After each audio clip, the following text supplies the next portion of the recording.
to Wanna Bet, the daily gambling game show that takes betting seriously, but not much else. Get our favorite plays on the totals, sides, props, exotics, and futures to jump on now. So let's get it started with Jason and Ben. Let's get it started with Jason and Ben. Let's get it started with Jason and Ben. Sappicassen kärlek kom så bättre kan så felina. Let's get it started with Jason and Ben. Let's get it started with Jason and Ben. Hey, what's going on? Welcome to Wanna Bet. We appreciate you guys tuning in as always. Ben, I just wanted it's still labeled as yesterday on the YouTube. Is that can you change that after 11:08? Is it? Yeah, you're it right. still says I just college adjusted football it before. 11:08. I'll change it. So you can change it after the fact. Yeah. So it's okay to tweet that out now. I didn't know if we were going to have to start and stop. You know No, what I we're mean? good. We're good. Okay. Well, unfortunately, I'm in the stupid Inside Access Twitter and not mine. I just want to let people know that we are live. This is Wanna Bet. We do this 7 days a week. We appreciate you guys tuning in no matter how you tune in. If you're watching us right now on my YouTube in real time or eventually on my Twitter, you can also get us in audio form on Spotify, on Apple Podcast every single day when we do this. So we're across multiple platforms. I just want to get this up live now. That Wanna Bet here. Okay. And yeah, we give you our best plays every single day, 7 days a week. I'd say, I don't know, it's probably going to end up being about 350 odd days a year. We do take the occasional day off when our schedule just won't allow it. But even when we're on vacation, we're giving you our best plays. Format of the show is pretty simple. First, second, third down. 3 of our favorite plays we've made since yesterday's show. Fourth down, we're looking to get you paid quickly in some of these games. First quarter, first half, first period kind of stuff. When we see value in the marketplace. Overtime, it's football season. And football season, we give you parlays in soccer or football every single day because why not? Ben, before we show our work, what do you think of this hat? It was a student section giveaway at Maryland football. Rocco did not want it. So when I went to take Rocco to Target yesterday to get stuff for his dorm room, he's like, do you want this hat? He also grabbed an extra shirt, the yellow shirts they were giving out at the Georgetown game. I can't seem to get this centered properly. So I gave that, he gave that to his brother, Mateo. But Jamiroquai, I guarantee you've never heard of Jamiroquai. You probably haven't heard of Oasis. But I feel like the guy from Jamiroquai right now. This is the return of the space cowboy. No, that means you would actually like Jamiroquai, I think. I don't think I would. I'm guessing. It's like R&B disco old school. Like it's from the 90s, Maybe. But it felt like it was from the 70s. Maybe. I like very big in the UK, not as big here. I like the hat more before Friday, right? Friday night, Terps lose.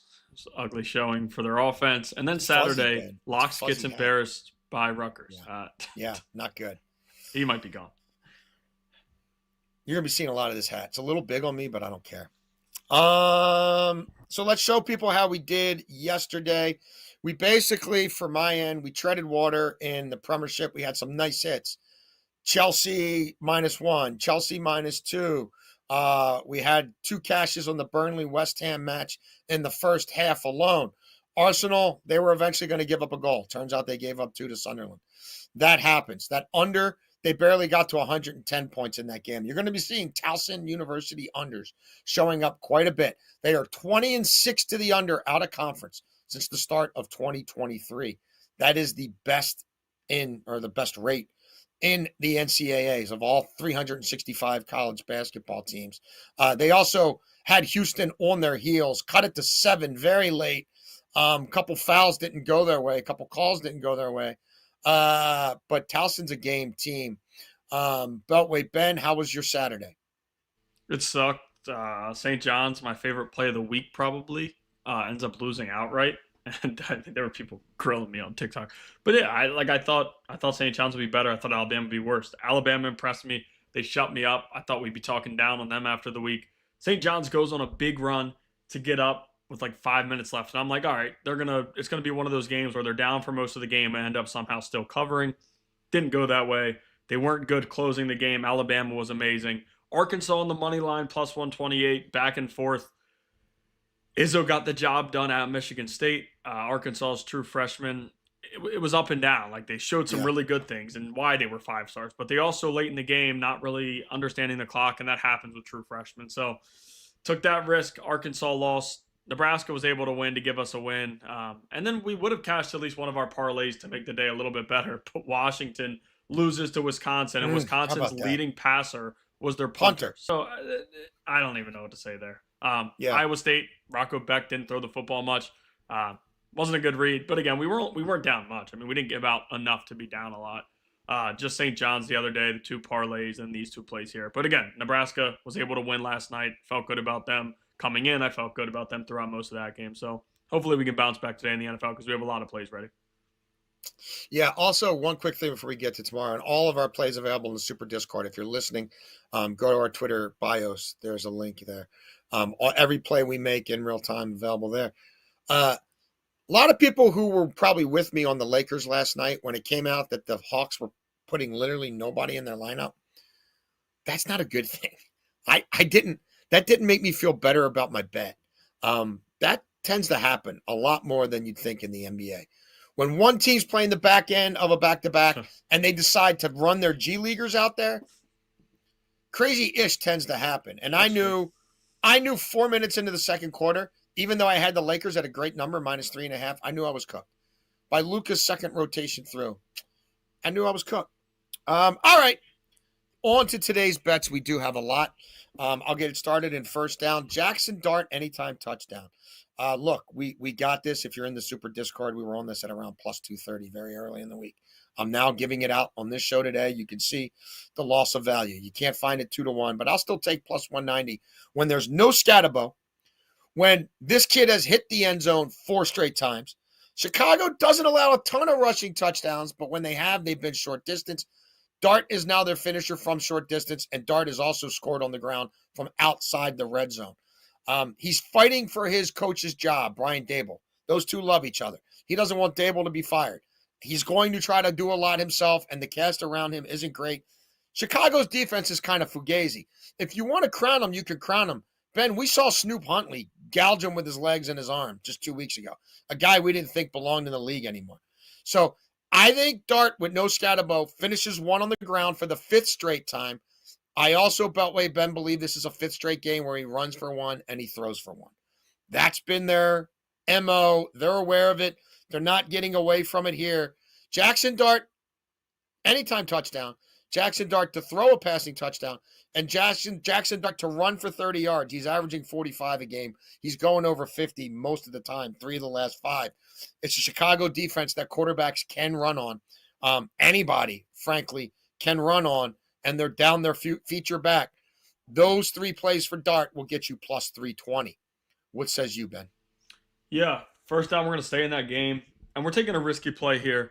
Rome Odunze over 52.5 receiving yards. And I say it's a risky play because there's the weather factor in that. And that's another reason that I do like your Dart play there with the snow and the weird weather that's going to be going on there. He should be running the football a lot. But I like Odunze regardless of what the weather is. There's a lot of drama all week with his dad's comments and Yeah. things like that. Odunze stood in front of the media and was like, my dad is not me, right? My dad doesn't, he can speak all he wants. I'm a different guy. And he handled it very well, especially for a young wide receiver, a position that we see a lot of drama started around the NFL, guys who want the football more every single week, no matter how many targets they have. Odunze handled it very well. He's still their top wide receiver. DJ Moore, great gadget piece. I'm a huge fan of DJ Moore. He went to Maryland, but Odunze has been Caleb Williams' guy on downfield targets. Now, this is going to be tough weather. Could Odunze drop a big pass that would have put him over? Possibly. But he also could break a few tackles in the weird weather. It's a little hard to get footing for DBs. And the Giants' defense against the pass is awful. As much as we attack them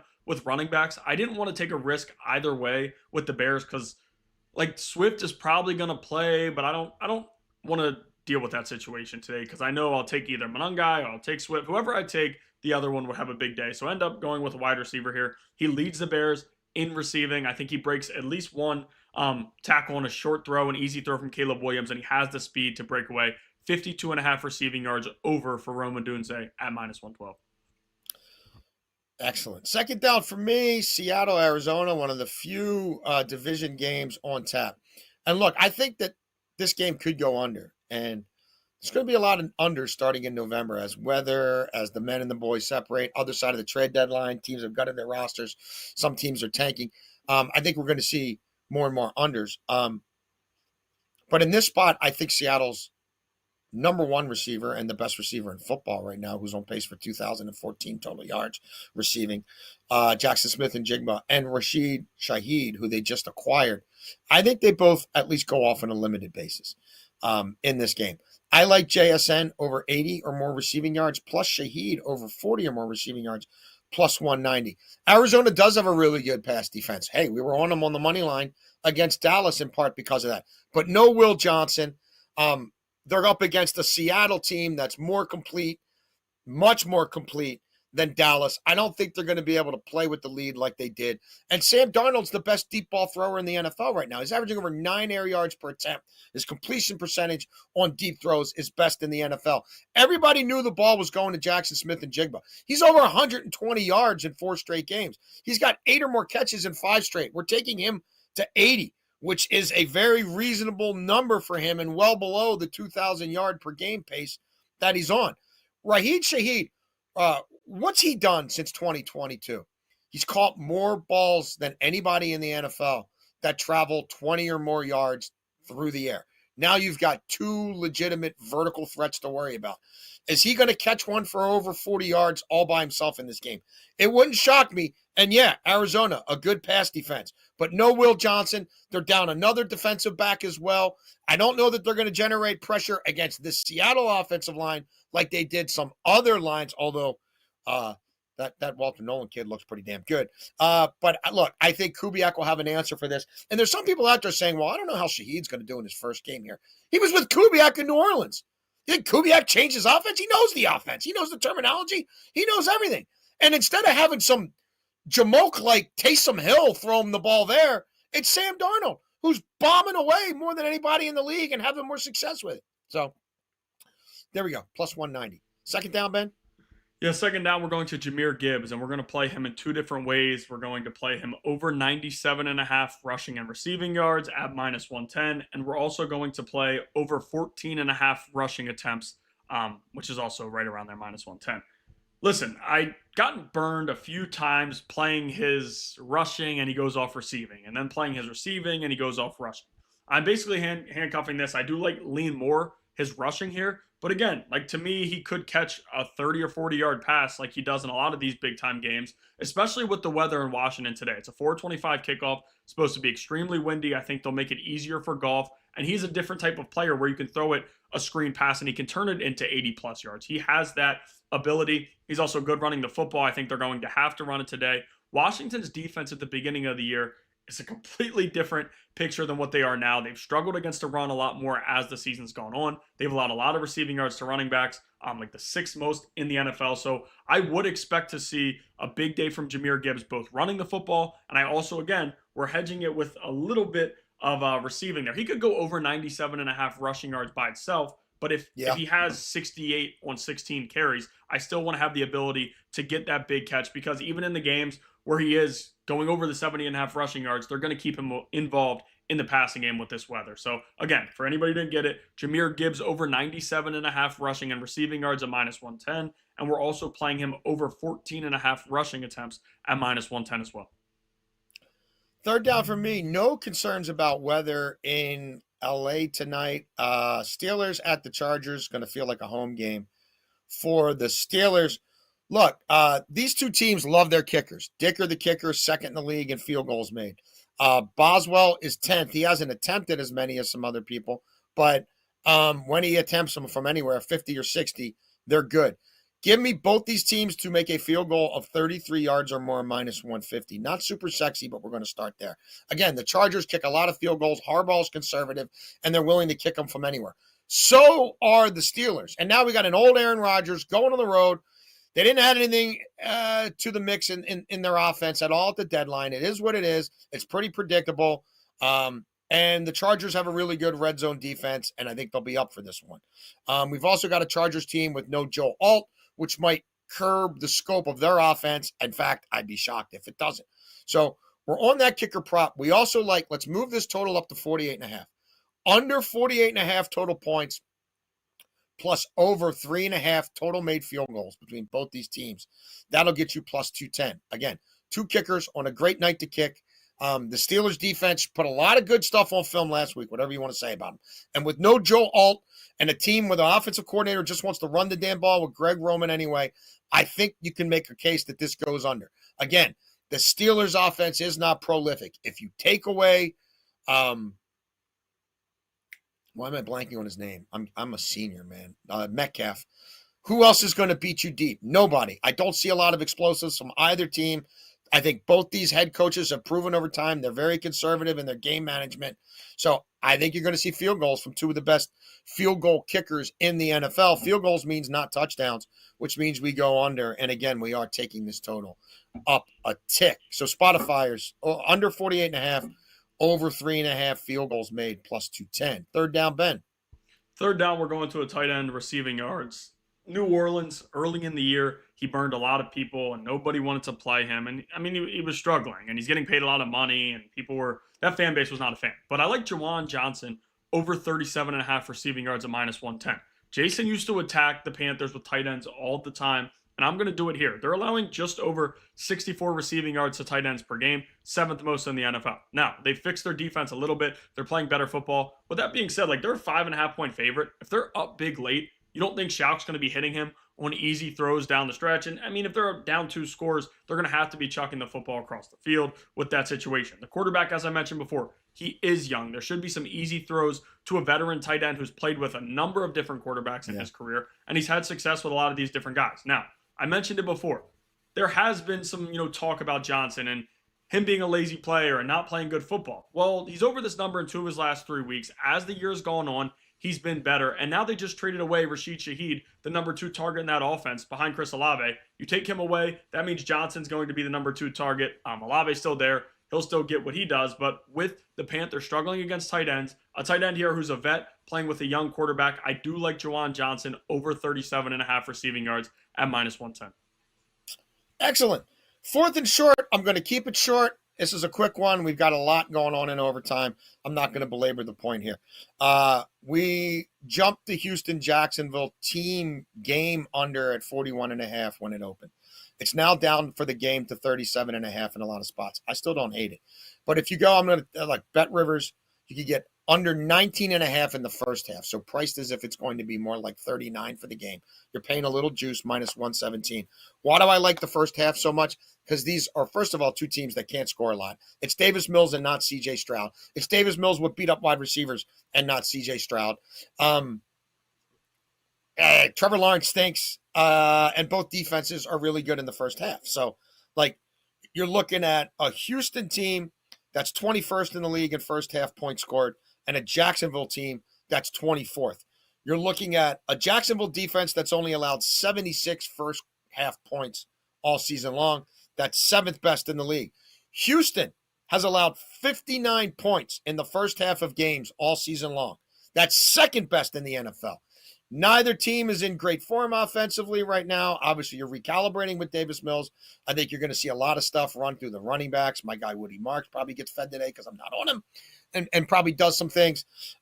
Neither offense great in the red zone. And look, Jacksonville's really susceptible to turnovers, and Jacksonville's defense has a superpower. It's turning the other team over, which means it kills opportunities to score touchdowns. So that's where we are on that one. Again, Spotify's Jags Texans first half under 19.5. minus 117 at Bet Rivers. Beltway, Ben? Yeah, we're going to go to a receiving prop for the first half. You guys know I love my props in the first half, and I've been up and down in the NFL season. But here we're going with Travion Henderson, a running back, over 9.5 first half receiving yards at minus 117. Now, when he was drafted, I thought that he'd play a bigger role in this backfield. And even with Ramondre being hurt and dealing with the fumbles, Henderson hasn't gotten enough touches. But in the passing game, he has. He's been over this pretty regularly this season. They like getting him the football in those ways. Now, we have Ramondre out. So Terrell Jennings, is he going to take away some snaps? Maybe, but I still think Travion Henderson will be on the field for a lot of these snaps. 9.5 is not too big of a number to me when you're going to get that late drive in the second quarter where he'll catch at least one pass. And I think, quite honestly, Drake May will go there before that. Now, the Bucs are allowing more receiving yards to running backs than anybody in the NFL. If you push it down to first quarter, you push it down to first half, they're still allowing more than anybody. It's happening all game. And it's also not just 1 week. It wasn't like when they played the Lions and Jahmyr Gibbs went for 77 or 100 receiving yards and everything else is kind of evened out. No, every single week, teams are beating them with running backs in the passing game, and I'd expect it to continue here. So we're going Trevion Henderson over 9.5 first half receiving yards at minus 117. I love it. Yeah, nobody's going to be able to run the ball in that game, but you better keep your running backs involved, both sides. Okay, overtime. I got a bunch here, and of course I can't find my notes for the game I'm looking for, so whatever. We're going to start with Bills minus 6.5 and Bills over 29.5 points, plus 106. Look, we talked about Josh Allen and his 16 games against Miami, and he's won 15 of them. And the Bills offense, when Josh Allen plays against Miami, we've got a season's worth of data. They average 32.5 points. Last 10 times they played Miami, they've won 7 of those 10 by at least a touchdown. And they've scored 30 points or more in 7 of those 10. This is a bad version of Miami's defense. It's a Miami team that waved the white flag even more, waving the white flag at the trade deadline. And it's a Buffalo team that's been scoring 30 points the last couple times out. And so there we are. Maybe they don't cover the huge number that's pushing towards 10 because Josh Allen has had difficulty covering numbers like that on the road. So we're taking it down to 6.5. We do like Josh Allen to throw 3 passing touchdowns in this game. He did it against Miami earlier in the season and that was when they could play with their food and take their foot off the gas. And I really thought they played around with their play calling in that game too much. He basically averages this against Miami in his career. It's not out of the realm of possibility, and it's a Miami team that's allowing an opposing passer rating of like 111 this season. It's god-awful. They didn't have much pass rush with Phillips. They've got even less without him. I just think they're cooked. So at plus 250, we like that a lot. We're also, he's part of a 3-person, 3-touchdown parlay from earlier in the week. So is Lamar Jackson. Lamar Jackson to throw 3 or more. He's done it in pretty much every game he started and finished this year. I know that's not as many as Ravens fans would like. Injuries happen. It's not a great offensive line. Look, Baltimore's run game is still in fits and starts. Baltimore's short yardage and red zone run game has been downright abysmal at times. Lamar has a full complement of receivers available to him. He's seen Flores before, and he's faced him twice. And one of those, he threw 5 touchdowns and put up 59 points. I think this is an over game. I think Baltimore's defense stinks and will be exposed here on the road against the Vikings team that has a lot of offense. It's going to force Baltimore to keep throwing the ball, and Lamar is in great form. Lamar has thrown for 3 or more passing touchdowns against NFC teams with great regularity. He did it against Miami on one leg the other night when he wasn't even fully healthy. So Lamar, 3 or more passing touchdowns, plus 225. We've got a parlay here involving 4 teams totals. Buffalo over 23.5. Chicago over 19.5. Seattle over 20.5. And the Lions over 23.5 points. That will get you plus 210. Again, Lions playing Washington. Washington's defense stinks. The Lions, look, they haven't failed to cover 2 in a row. They've done it 1 time in their last 52 games. Failed to cover 2 in a row. They had their worst loss maybe ever in the regular season under Dan Campbell last week. They're coming out with a vengeance, and Washington's defense stinks. I think Arizona's got a good defense. I don't think they're holding Seattle under 21 points on a perfect day to pitch and catch as it's going to be out there today. Buffalo, we covered. Chicago, am I a little worried about that? I am, but the Giants' defense stinks. The Giants allow 5.5 per carry. Even now they're getting Swift back, and they got the rookie running back going, and Caleb can use his legs to run. Yeah, I mean, is it a little bit of a risk there? There is. I'm trying to get 2-1 on my money here, so I'm willing to do that. And then a quick play in the NBA. We've been on the Bucks all season long. We've been doing well with the Bucks. We're going to take the Rockets-Bucks total down to 228.5 and go over. Giannis, 8 or more rebounds. Giannis, 25 or more points. Giannis has 25 or more points in 7 of the 8 games he's played. Giannis has 8 or more rebounds in every game he's played. He's averaging 33 points and 13 rebounds. He will be up for this game against the Rockets. The Rockets are a great scoring team. They're averaging 123 per game. Milwaukee's defense leaves something to be desired. Houston's number 4 in scoring. Milwaukee's number 6 in scoring, 121 per game. Houston 6-1 and 1 to the over. The 228.5 point total. Houston's games are over at an 8 of 10. Bucks games are over at in 9 of 10. And it wouldn't shock me if this one gets to 240, but for the purposes of this parlay, we're being a little conservative. Did we jump this in the Discord at over 231.5 when it came out as just a regular game total? We did. That'll get you plus 110. Giannis, 7 or more rebounds. He's got 8 in every game. Giannis, 25 or more points, over 28.5 total points. We have quite a few as well, so we'll try to get through these as quickly as possible. We'll start here. I did want to include the Bucks some way in this show because I do kind of lean the Bucks to win this game today. I think they're going to win, with it being a home game, and New England playing good football. Like, it's not a knock to them, but I do think in this type of spot they're going to fall. Juwan Johnson, 3+ receptions. We talked about him earlier, and Ladd McConkey, 40+ receiving yards at plus 180. I am also giving out right now Ladd McConkey over 59.5 receiving yards as an official play. I think he is going to cook that Steelers secondary later tonight. I think Herbert will be going to him often. It should be a close enough game to where they are throwing the football for 4 quarters. So for this parlay, the Bucks on the money line, Juwan Johnson, 3+ receptions, and Ladd McConkey, 40+ receiving yards. That's plus 180. Now we're going to go back to McConkey here.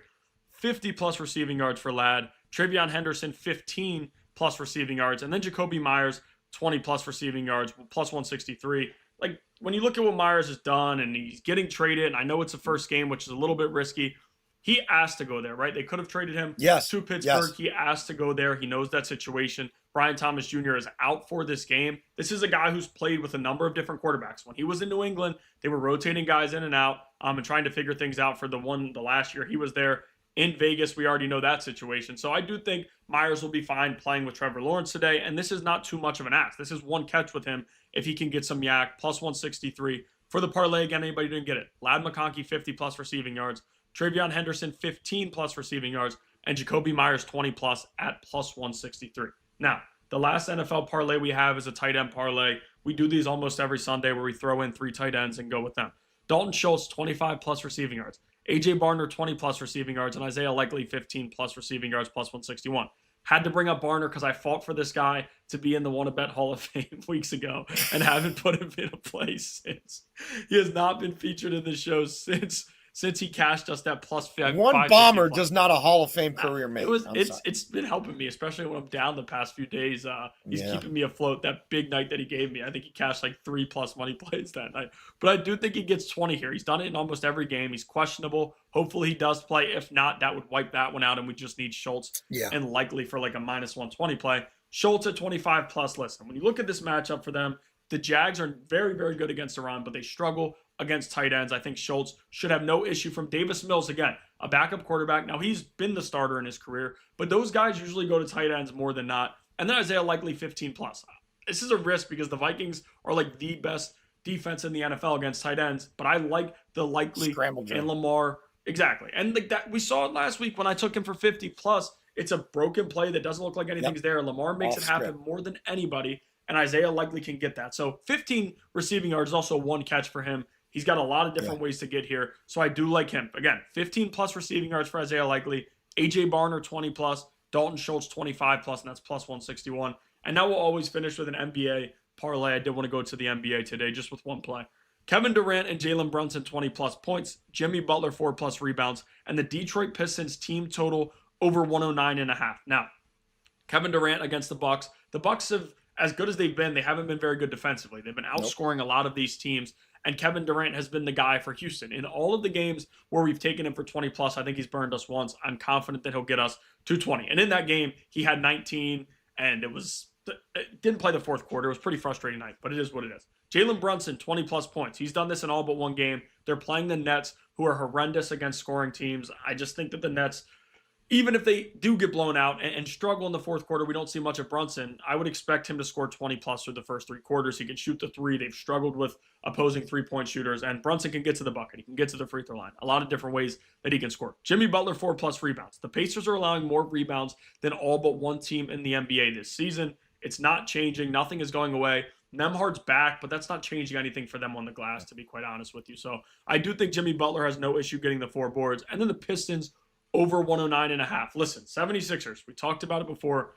Very fun this year. They're fun to watch. It's exciting. They play no defense. I mean, none at all. Like, everybody is scoring against them when they play. Now, they're 6-3 because they can outscore opponents, but the Pistons are scoring well. They're playing good basketball as well, 7-2. And even at home, Philadelphia has not been good defensively. So, again, anybody listening, Kevin Durant, Jalen Brunson, 20-plus points. Jimmy Butler, 4-plus rebounds. And the Detroit Pistons over 109.5 points, and that is plus 115. Excellent. I came this close. Like I had Durant in and out of that Bucks same game parlay a bunch of different times, and then at 20, I think he's going to get it, but it just wasn't bringing it up enough. I finally, no matter, I went to all these different shops and ran it, and I left it out, but I do like it. Beltway Ben, because we're totally transparent. Let the people know how we did yesterday. It was a meh day for me. Treaded water. More good than bad in soccer, but not good enough. Not nearly good enough. We aspire to do better, and we will keep self-scouting and keep trying. We want to make money. You want to bet. You want to bet. We want to bet. Thank you for wanting to bet with us. We will see you tomorrow. I don't know, maybe at 10:30. We'll have to figure it out.